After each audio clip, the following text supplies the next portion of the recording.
बिस्मिल्लाहिर्रहमानिर्रहीम। अस्सलाम वालेकुम नाज़रीन, मैं हूं इरफान हाशमी और आपको प्रोग्राम में खुशामदीद कहता हूं। और हमारे साथ मौजूद हैं इब्राहिम राजा साहब। राजा साहब अस्सलाम वालेकुम। वालेकुम अस्सलाम। राजा साहब, तीन खबरों पर तफसील से हम बात करेंगे। पहली खबर, शहबाज शरीफ के लिए मुश्किलात पैदा हो गई हैं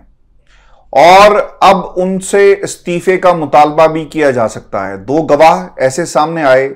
गंदुम स्कैंडल में, जिसके बाद ये इस्तीफा क्या शहबाज शरीफ साहब देंगे या फिर इस पूरे के पूरे स्कैंडल को जो है वो दबा दिया जाएगा। ये दो गवाह कौन से हैं, इसकी तफसील शामिल करेंगे आज की इस नशिस्त में। और फिर राय साहब, पाकिस्तान में इमरान खान की रिहाई के हवाले से तहरीक का बाकायदा तौर पर आगाज हो चुका है। ये सुनामी कब पंजाब से टकराएगा और जो प्लानिंग की गई है पाकिस्तान तहरीक इंसाफ की पंजाब के लेवल के ऊपर, किन लोगों को एक्टिव किया गया है, इसका हाल अहवाल भी हम शामिल करेंगे आज की इस नशिस्त में। और फिर एक्सटेंशन के मामले में इस वक्त हुकूमत क्या गेम कर रही है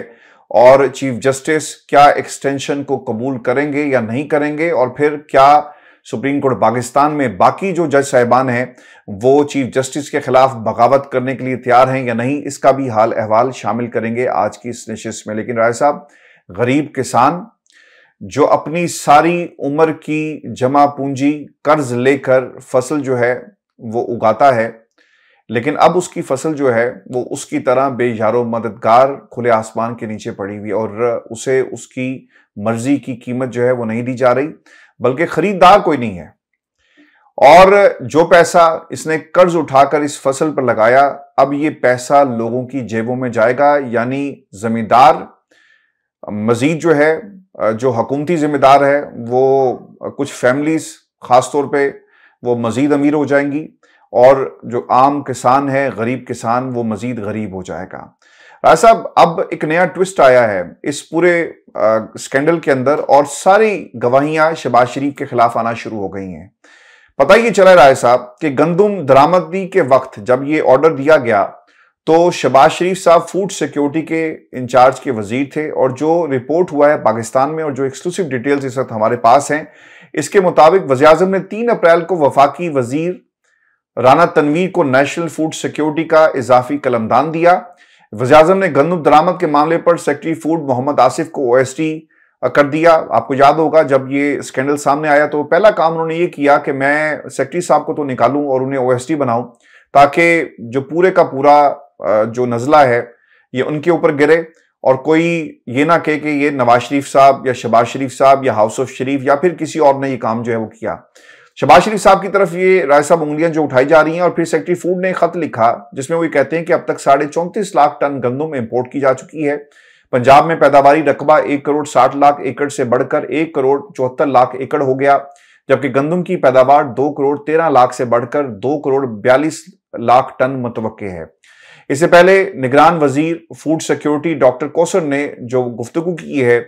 पाकिस्तान में मीडिया से, वो ये कहते हैं और उन्होंने इंकशाफ किया कि गंदुम दरामद की समरी मेरे वजीर बनने से पहले जा चुकी थी। समरी भेजी गई 5 लाख या 1 मिलियन टन तक गंदुम दरामद की जाए, लेकिन जब मुझे मालूम हुआ तो मैंने राय दी कि अभी हमारे पास गंदुम के वाफिर ज़खायर मौजूद हैं, लिहाजा गंदुम मंगवाने की आपको कोई जरूरत नहीं है। डॉक्टर कौसर ये भी बताते हैं कि जो इजलास हुआ, मैंने तारीख दी कि इस तारीख के बाद गंदुम का कोई जहाज नहीं आए, इस तारीख के बाद जो कुछ होता रहा मुझे इसके हवाले से कोई नहीं है और इसमें मेरा कोई किरदार नहीं था। ECC में मामला डिस्कस हुआ तो उन्होंने कहा कि निजी सेक्टर को इंपोर्ट का कहा जाए, जब ECC ने इजाजत दे दी तो फिर क्या कुछ होता रहा इसका भी मुझे इल्म नहीं है। राय साहब, इसमें जो सबसे अहम नुकता है कि इजाजत दी जा रही थी, काबीना में कुछ लोग दे रहे थे और शहबाज शरीफ साहब को यह बात मालूम थी, तो अब इंक्वायरी किस चीज की कर रहे हैं? इस इंक्वायरी में से क्या निकलेगा? क्या इस बात के ऊपर सोच विचार हो रही है कि हमने किस तरह से शहबाज शरीफ को क्लीन चिट देनी है और सारे का सारा मुद्दा जो है वो निगरान हुकूमत पर डाला जाएगा? आपको लगता है कि अब वक्त आ गया है कि शहबाज शरीफ से उनके इस्तीफे का मुतालबा किया जाए? क्योंकि राय साहब, ये 1 करोड़ 2 अरब 3 करोड़ 300 करोड़ इसका मसला नहीं है, बल्कि ये पाकिस्तान में हमारे एग्रीकल्चर लैंड का और उससे जुड़े हुए किसान का मसला है, जिसकी सारी की सारी जमा पूंजी जो है वो इस वक्त गिरवी पड़ी है हुकूमत के सामने, और हुकूमत की अब मर्जी है वो गंदुम खरीदे ना खरीदे, और अगर नहीं खरीदती तो ऑब्वियसली ये सारी की सारी गंदुम जो है जो मिल मालिकान हैं वो खरीदेंगे, उसे स्टोर किया जाएगा और फिर इसी गंदम को सस्ते दाम खरीद कर पाकिस्तान की आवाम से महंगे दाम जो हैं वो वसूल किए जाएंगे। राय साहब, शहबाज शरीफ साहब को अब इस स्कैंडल के बाद इस्तीफा दे देना चाहिए? देखें हाशमी साहब, एक तो ये जो 300 अरब रुपए का करप्शन गंदम स्कैंडल, इसके मुतल्लिक जो 5 नए शवाहिद सामने आए हैं, ये शवाहिद भी अपने व्यूअर्स के सामने रखते हैं।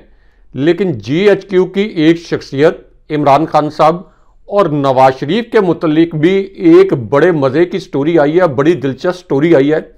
ये भी अपने व्यूअर्स के सामने रखते हैं।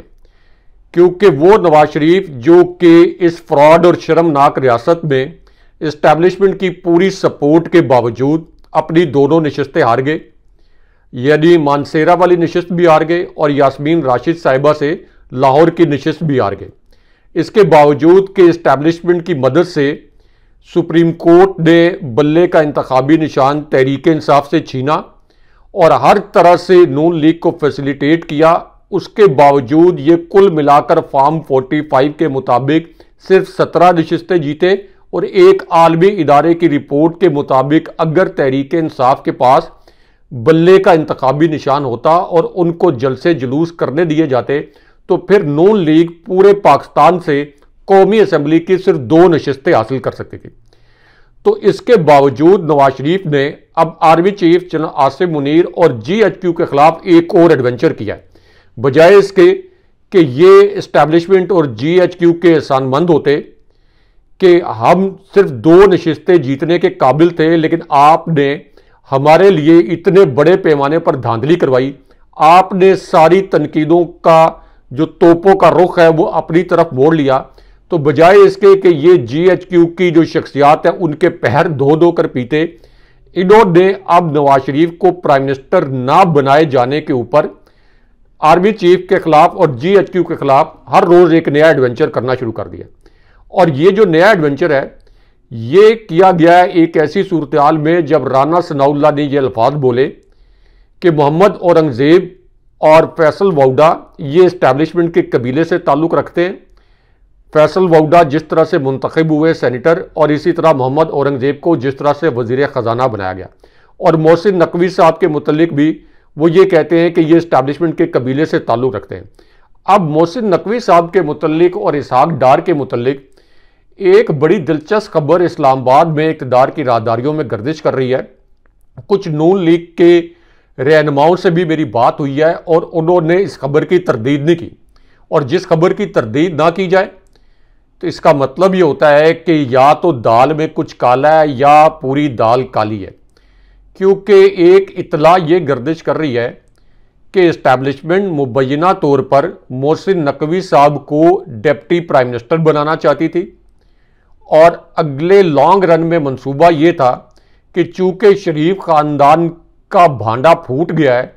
कि शरीफ ख़ानदान ये इलेक्शन जीत नहीं सकता था, इस्टेब्लिशमेंट पर बहुत तनकीद भी हो रही है, और नवाज शरीफ और शरीफ ख़ानदान के लिए इस्टेब्लिशमेंट ने जो इतने बड़े पैमाने पर इलेक्शन मैनेज किया, उसके बावजूद नवाज शरीफ इस्टेब्लिशमेंट को आंखें भी दिखा रहे हैं, ये भी कह रहे हैं कि हम चीफ साहिबान को एक्सटेंशन नहीं देंगे। तो लॉन्गर रन में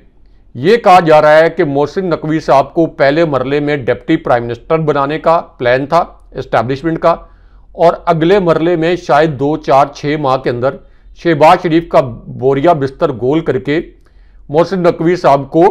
प्राइम मिनिस्टर बनाने के लिए कोई एक बैकअप प्लान बनाया गया था इस इतला के मुताबिक। अब नून लीग के लोग ये कह रहे हैं निजी महफिलों में,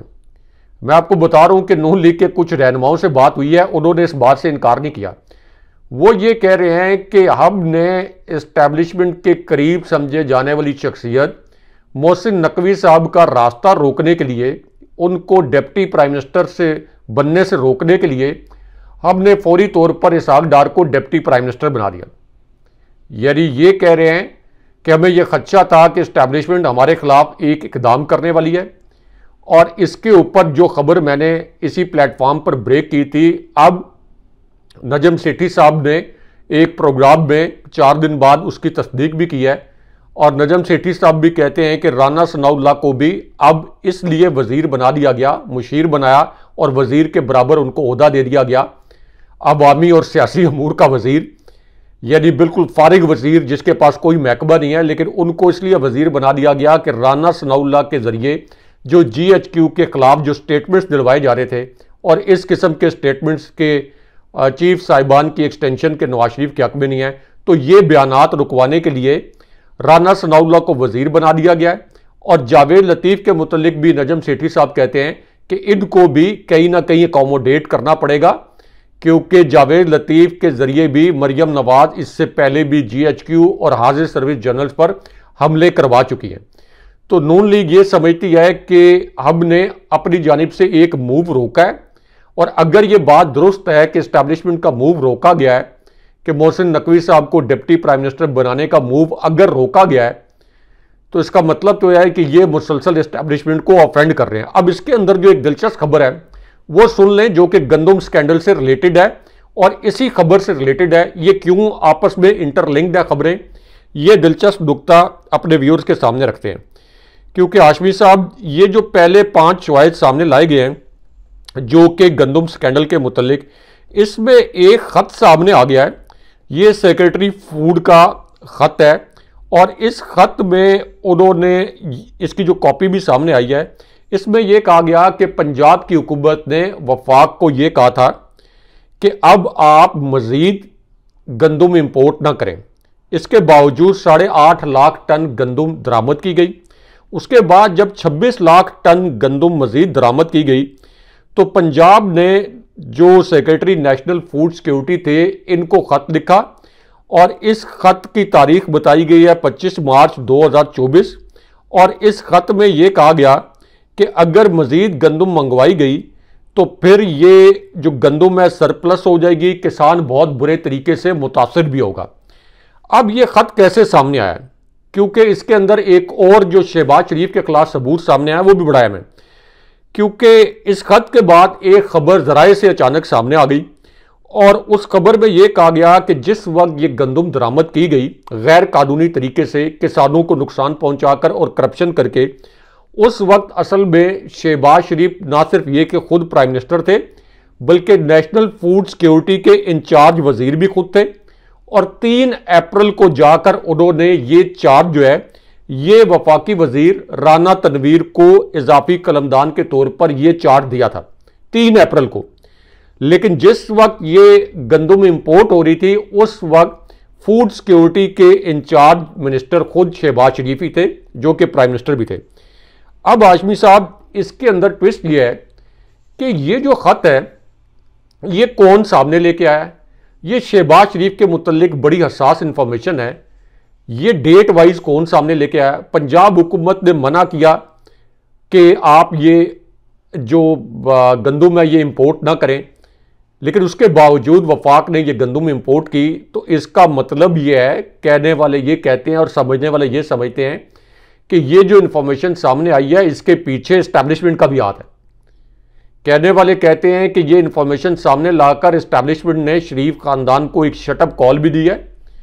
कि अगर आप हमारे खिलाफ इस तरह के एडवेंचर करेंगे, अगर आप इस तरह की, मैं इस्तारतन कह रहा हूं, सियासी बेशर्मी का मुजाहरा करेंगे कि हमने आपको जितवाया,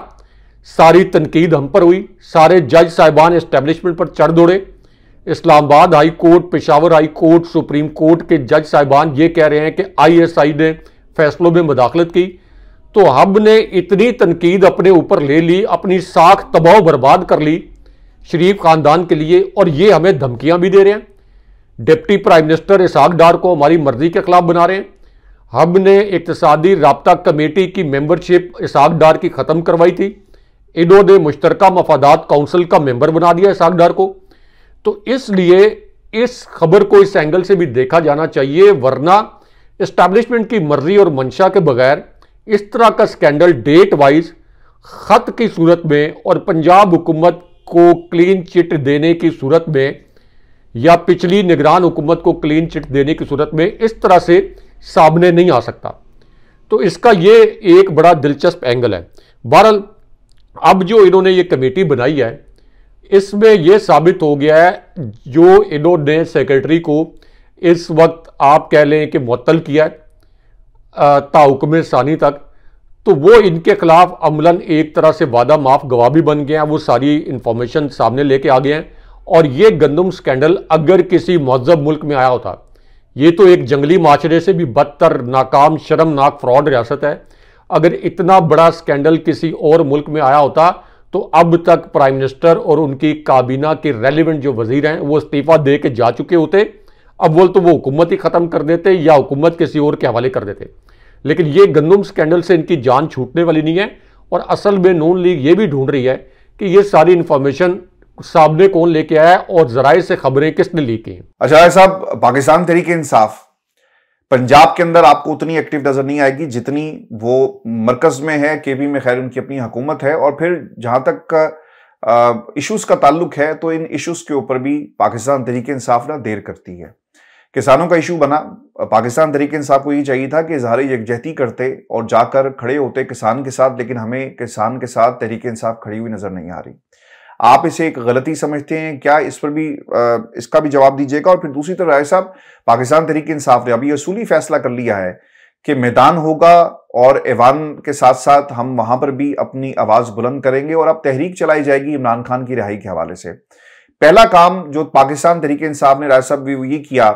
कि इन्होंने इस ऐलान के बाद कराची में जुलूस निकाला, जलसे की इजाजत नहीं मिली और मामला सिंध हाईकोर्ट में पहुंच गया। दूसरी तरफ केपी में भी जलसे हुए, लेकिन उसे पाकिस्तान के मीडिया पर दिखाया नहीं गया। किस तरह से मोमेंटम बन रहा है ये आपको टेलीविजन स्क्रीन के ऊपर मोमेंटम नजर नहीं आएगा। और फिर obviously second tier, third tier जो लीडरशिप है, शायद उसकी वजह भी है कि वो ऑर्गेनाइज चीजों को कैसे करते हैं। लेकिन अब चूंकि खान साहब से जो हामिद रजा साहब की लास्ट मुलाकात हुई, उस पर बाकायदा तौर पर उन्हें यह कहा गया कि आप जाएं और पंजाब में मुतहरिक हों, जलसों का आगाज करें और फैसलाबाद में 10 मई को अब राय साहब जलसा होने जा रहा है और इस जलसे की तैयारी हो रही है। मेरी इत्तलात के मुताबिक जो फैसलाबाद में मेरी लोगों से बात हुई वो ये बताते हैं कि लिस्टें तैयार हुई हैं मरकजी सतह पर भी और तंजीमी सतह के ऊपर भी, और इन लिस्टों को पुलिस के हवाले किया गया और जो लोग मुतहरिक हैं अब उनकी गिरफ्तारी के लिए बाकायदा ऑर्डर जारी किए गए और उन्हें किसी भी केस में आप जो है पकड़ लेंगे। और उन्हें ये जो 9 मई के बाद 10 मई जो आ रहा है, और तासुर हुकूमत वक्त की तरफ से ये दिया गया कि शायद ये दोबारा से 9 मई करना चाहते हैं। राय साहब, 9 मई का तो मुझे नहीं पता कि करना चाहते हैं या नहीं चाहते, लेकिन जो पहली 9 मई थी उसको 1 बरस हो गया, बयानिए बनते रहे, लेकिन केसेस के साथ साथ हमने केसेस तो बनाए, बयानिए भी बनाए, लेकिन उन केसेस के साथ साथ सबूत शायद आप बनाना जो है वो भूल गए और वो सबूत अब अदालतों में पेश नहीं हो रहे। तो आपको क्या लगता है राय साहब, पाकिस्तान तहरीक इंसाफ इमरान खान की रिहाई और मैदान में दफा 144 से इनका मुकाबला होगा? पंजाब में मुतहरिक होने के बाद क्या तहरीक इंसाफ पंजाब हुकूमत को टक्कर देने में कामयाब होगी या पुलिस उसी तरह की कार्रवाइयां करेगी, या फिर ये 9 मई के हवाले से जो उनके ऊपर एक बयानिया थोपा जा रहा है उनके खिलाफ, इस बयानी का काउंटर निकालने में पाकिस्तान तहरीक इंसाफ जो है वो कामयाब हो पाएगी? राय साहब देखें आशमी साहब, ये जो 4 स्टार जनरल, एक एयर मार्शल और इसी तरह एक और 3 स्टार जनरल यानी जनरल रिटायर्ड नईम खालिद लोधी, इनकी जो एफर्ट्स थी army chief general Asim Munir और इमरान खान साहब के दरमियान इख्तलाफात ख़त्म करवाने के लिए, इसके अंदर अब एक अपडेट भी आई है। यानी ये तासुर दिया गया है कि army chief general Asim Munir की जानिब से अब एक जवाब सामने आ गया है जो कि जनरल नईम रिटायर्ड खालिद लोधी को दिया गया है इमरान खान साहब के मुतालिक। क्योंकि जनरल नईम खालिद लोधी ने एक कॉलम की सूरत में ये जो फार्मूला था, पहले तो उन्होंने एक इंटरव्यू की सूरत में वो ये सामने लेके आए जिसमें 2 नुकात थे, यानी वैसे तो 5 नुकात थे लेकिन 2 मरकजी नुकात थे कि इस जाली हुकूमत को 2 साल तक चलने दिया जाए, 2025 दिसंबर तक चलने दिया जाए, और मीनवाइल तहरीक इंसाफ के खिलाफ और इमरान खान साहब के खिलाफ जो बोगस तरीन मुकदमात कायम किए गए हैं इनमें अदालतों को आज़ादाना फैसले करने दिए जाएं और इस्टेब्लिशमेंट अपना असर रसूख इस्तेमाल ना करे। एक एयर मार्शल का भी हवाला दिया गया इस खबर में, यानी रिटायर्ड एयर मार्शल, और इसी तरह एक 4 स्टार जनरल और 2 ब्यूरोक्रेट्स और मुशाहिद हुसैन सैयद और मोहम्मद अली दुरानी का।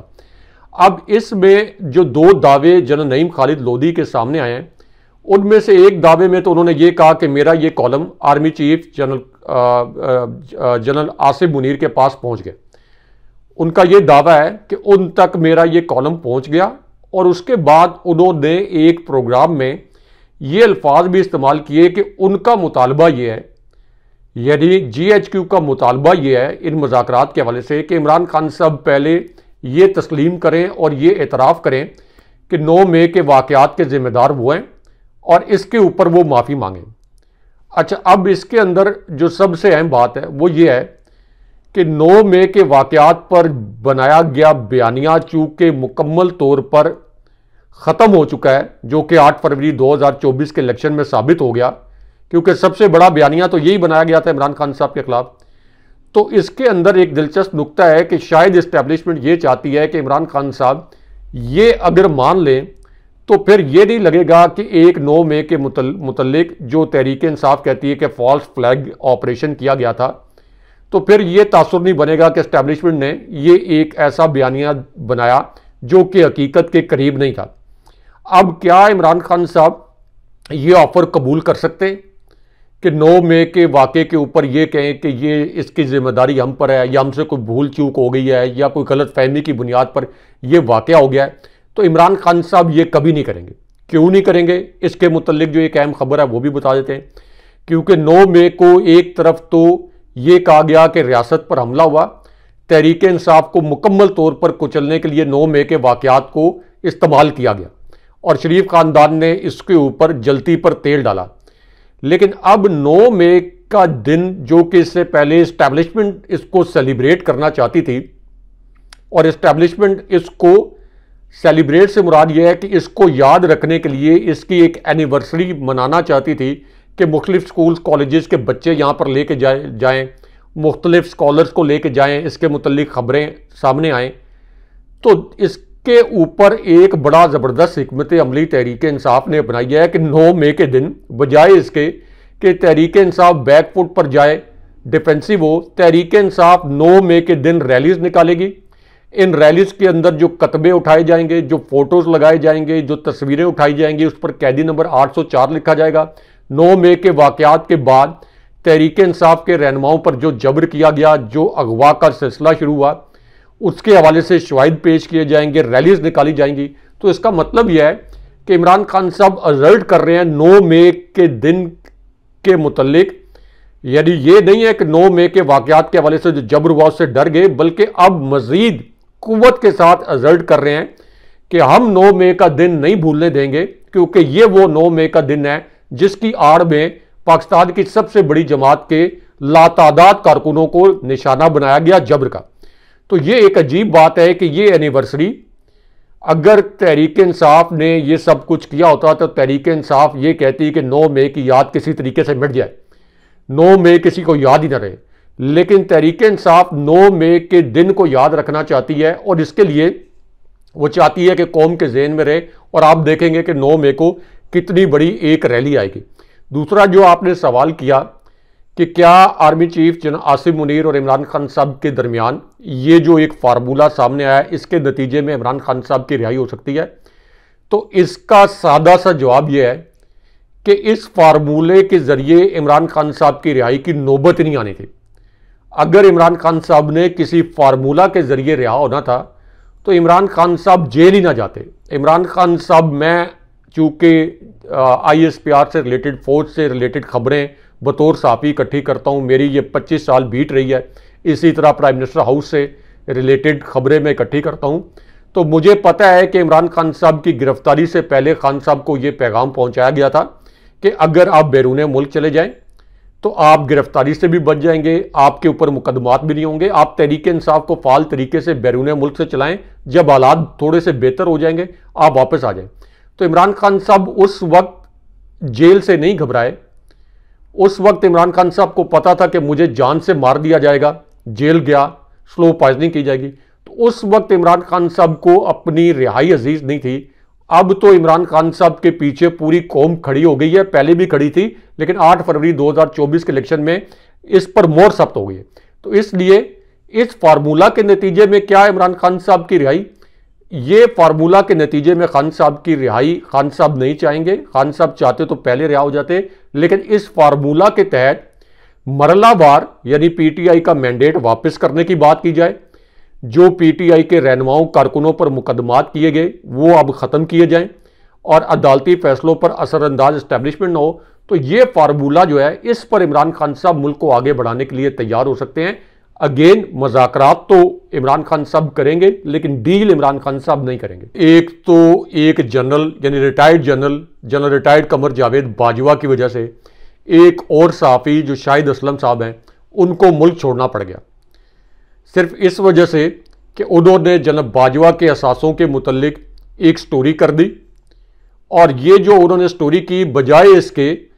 कि इसके ऊपर कोई वजाहत आती, जनरल बाजवा ने कौम से वादा किया था कि अपने असासों के मुतल्लिक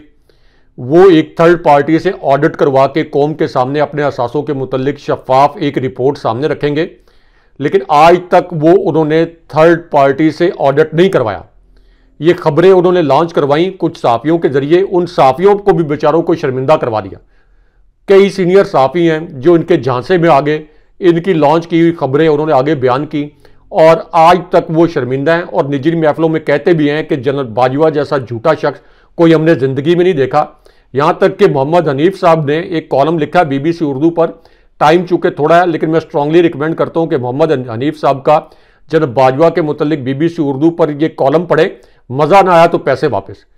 अच्छा, अब इस पूरी सूरत हाल में जो शाहिद असलम साहब हैं सहाफ़ी, इनको मुल्क ही छोड़ना पड़ गया, क्योंकि बजाय इसके कि जनरल बाजवा को अकाउंटेबल किया जाता,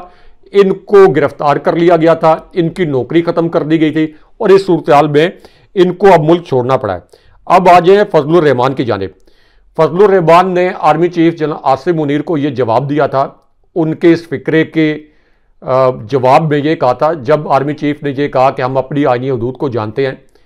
तो फजलुर रहमान ने ये कहा था कि आप हमेशा अपनी आईनी हदूद से तजावुज़ करते हैं। उसके बाद फजलुर रहमान के समधी हाजी गुलाम अली को गवर्नर KP के ओहदे से हटा दिया गया, फैसल करीम कुंडी को गवर्नर KP बनाया गया, लेकिन फजलुर रहमान जो है इज़ नॉट कमिंग स्लो, वो बाज नहीं आ रहे। और अब फजलुर रहमान ने यह कहा है कि ये जो ऐवान सदर है जहां आसिफ अली जरदारी बैठे हैं, ये भी बेचा गया, सिंध असेंबली को भी बेचा गया, और उसके बाद वो कहते हैं कि इस्टेब्लिशमेंट मुल्क में शफाफ इंतखाबात करवाए